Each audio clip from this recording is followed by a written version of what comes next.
Some stunning new developments tied to one of Ohio's biggest disasters to date.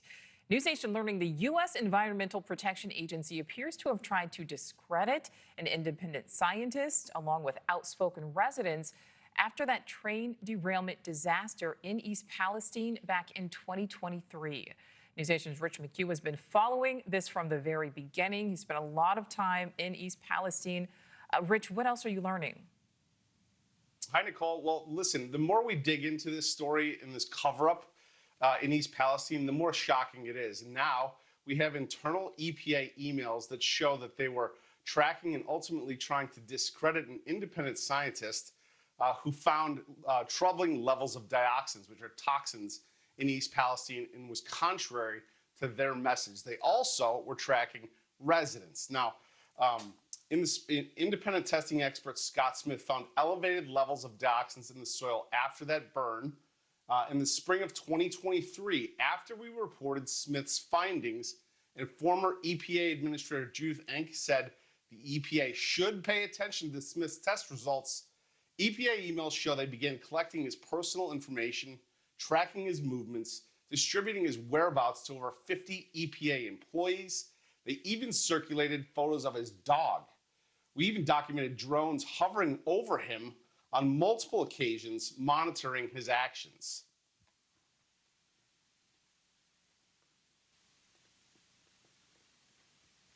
It's troubling because this is a matter of transparency and truth and protecting public health.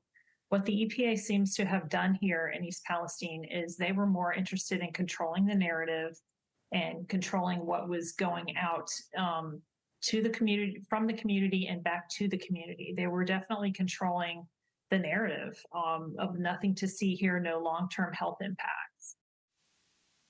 So Smith has been to East Palestine testing over 30 times, met with RFK Jr. there, where there you can see on the screen with some residents. RFK called him an extraordinary advocate for the people of East Palestine. He says taxpayer dollars should be spent on testing, not surveilling him. They don't want to look for the full spectrum of chemicals that I look for.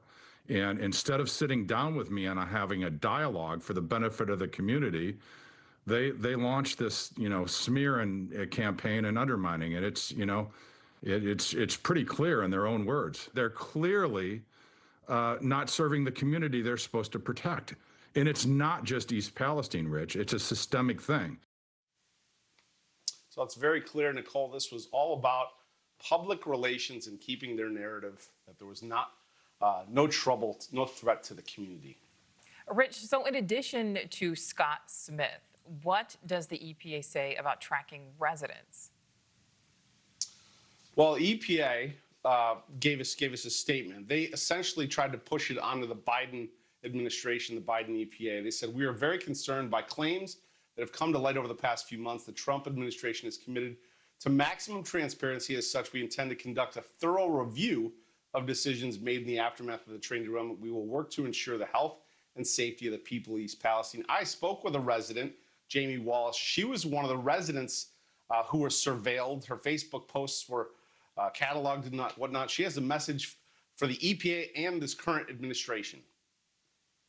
They tried to control this narrative and act like none of us had any long-term health risk, and we're not stupid. We see it, we feel it. I say it's never too late to try to right a wrong. We know, everyone knows. The EPA knows, the government knows, the US citizens know that we got screwed. From the beginning, there were mistakes made, there were flaws, but you just don't continue to cover those up and forget about a whole community that's now gone from symptoms to long-term illnesses. What you do is you try to make that right.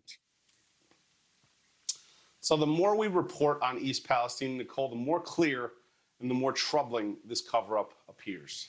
All right, Rich McHugh continuing to follow that. Thank you for watching. Subscribe below and download our NewsNation app right now on your phone, and you will get fact-based, unbiased news for all Americans.